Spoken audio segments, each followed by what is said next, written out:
저도 용산 출장소로 만들고 있다고 생각합니다. 법원행정처장님, 이 권한대행의 권한 범위는 현상 유지다. 정책 전환이나 대대적 인사 변동은 불가능하다라는 것이 학계의 정설이자 통설 다수설 아닙니까? 오전에 말씀드린 것처럼 이제 일반론에 관한 부분에 대해서는 그런 말씀을 드릴 수 있고, 탄핵 인용 이후 60일 이내에 대선을 실시하는 소위 헌정 질서가 복원되고 지금 작동 중에 있는 것 아닙니까?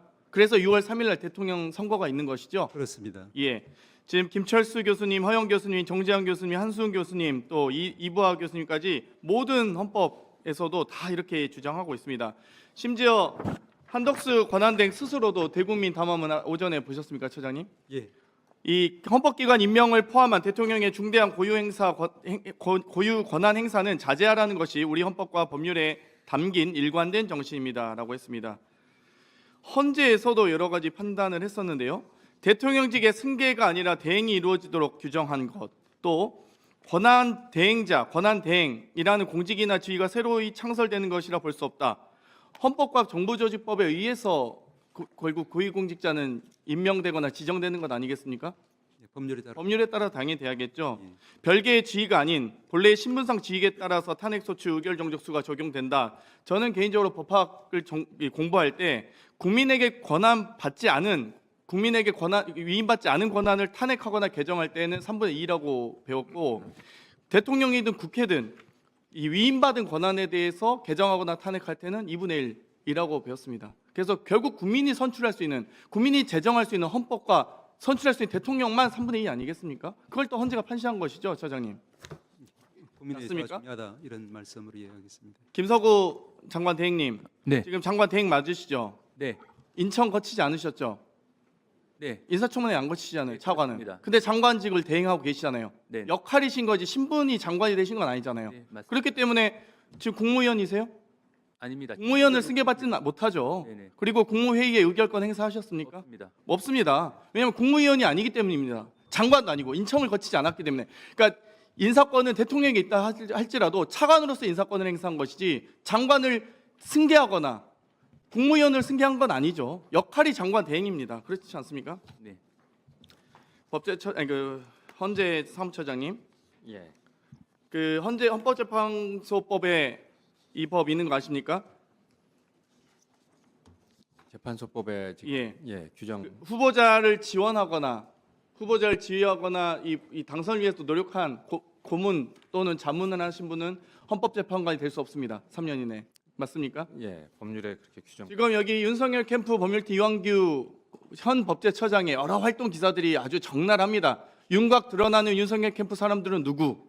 네거티브 대응 변호사를 총집결. 이완규 법원행정처장님, 이 법률 캠프 윤석열 법률 캠프 페이스북 기억나십니까? 이 페이스북까지 모르시겠죠? 네, 저는 모르는. 예. 윤석열의 징계 처분 소송의 변호사 누구십니까? 징계 소송은 저하고 그렇죠. 송영식 변호사, 이석훈 변호사 3명이서. 여기 입장문에 법률 캠프 입장문에 뭐라고 나오는지 아십니까? 법과 상식에 반하는 이번 판결에 대해 항소를 제기하며 반드시 바로 잡을 것입니다라는 마지막 문구. 이것은 담당 변호사만 할 수 있는 말입니다. 캠프에서 할 수 있는 말이 아니에요. 이거는 결국 저는 이완규 법률팀이 팀원이 자문과 고문 등을 통해서 가능했던 일이라고 생각하고 있습니다. 답변해 주시겠어요? 저희가 자문한 내용은 아닙니다. 네. 그 권성동 원내대표 전 법사위원장님 영상 좀 틀어주세요. 대통령 지명 재판관 후보자처럼 이렇게 정치적으로 편향돼 있고 활발하게 정치. 전체로 해주세요. 전체 화면을 해주고요. 네. 권성동 원내대표 발언 좀 시간 좀 멈춰주시겠어요? 재판관 후보자처럼 이렇게 정치적으로 편향돼 있고 활발하게 정치 활동을 한 사람을 지명한 예가 없어요. 그 이유는 뭐냐면은 헌법재판소의 정치적 중립성을 의심받기 싫어서 그런 거예요. 정당 추천 케이스는 그 정당의 정치적 색깔과 같은 사람들 추천한 예가 있습니다. 하지만 대법원장이나 대통령은 어느 누구도 그렇게 하지 않았어요. 왜? 헌법재판소의 결정이 정치적으로 편향됐다, 불공정하다라는 의심을 받지 않게 하기 위해서 역대 대통령들은 인사권의 금도를 지킨 겁니다. 내재적 한계를 지켜준 것입니다. 그런데 우리 후보자에게는 그런 금도를 어긴 거예요. 예, 지금 이완규 처장을 미스터 클린이라고 표현했던 전 권성동 법사위원장의 발언 한번 더 읽어드리겠습니다. 대통령 지명 재판관 후보자를 후보자처럼 이렇게 정치적으로 편향되어 있고 활발하게 정치 활동을 하는 사람을 지명한 이유가 없어요. 그 이유는 뭐냐면 헌법재판소의 정치적 중립성을 의심받기 싫어서 정당 추천 케이스는 그 정당의 정치적으로 맞는 사람을 추천한 예가 있습니다.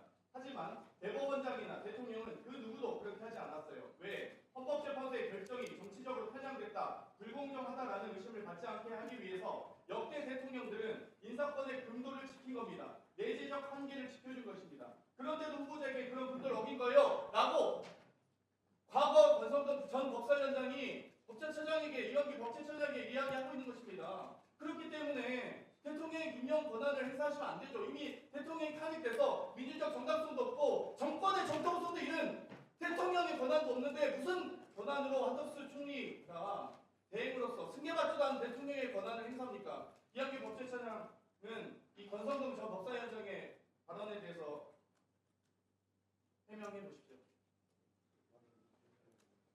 시간 지났어요. 네, 해명. 그 의원님께서 말씀하시는 내용은 더 잘 참고해서 판단하겠습니다. 참고하시면 안 되죠. 네. 자, 수고하셨습니다. 이완규 처장님.